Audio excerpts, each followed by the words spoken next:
Hi friends, నేను miss వచ్చాను. ఈరోజు నేను బెండకాయతోటి ఇలాగా స్టఫింగ్గా చేసుకోండి, చాలా బాగుంటుంది. ముందుగా బెండకాయని మనం ఇలా లేత బెండకాయని తీసుకొని, నా దగ్గర అయితే కొద్దిగా వాడేవి ఇలా మజ్జిగ కోసుకొని పక్కన పెట్టుకోండి.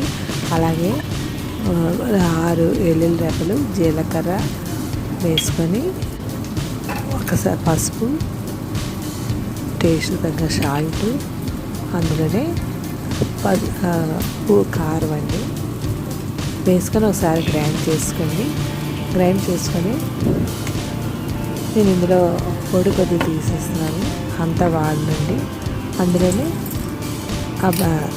అందులో వేరే పౌడర్ తీసుకొని శనగపప్పు, కొమ్ము శనగపప్పు అంటే పుట్నాల పప్పు గ్రైండ్ చేసుకొని పక్కన ఒక ప్లేట్లో వేసుకొని గ్రైండ్ చేసుకొని, అందులోనే మనం ఏ కప్పుతో శనగపప్పు వేసామో అదే కప్పుతో మనం మిక్సీ అండ్ కారం కూడా ఇందులో వేసుకొని కలిపేసుకొని బాగా కలుపుకొని మరిగిన నూనె వేసుకోండి, వేడికి నూనె వేసుకొని బాగా కలిపేసుకోండి. ఇందులో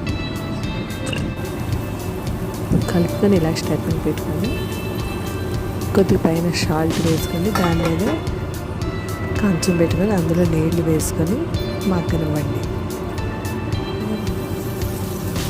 అలాగే మధ్యలో కలుపుతూ ఉండండి.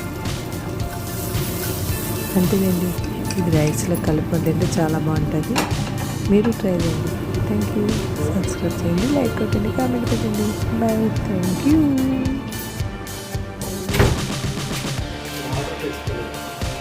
మూడైతే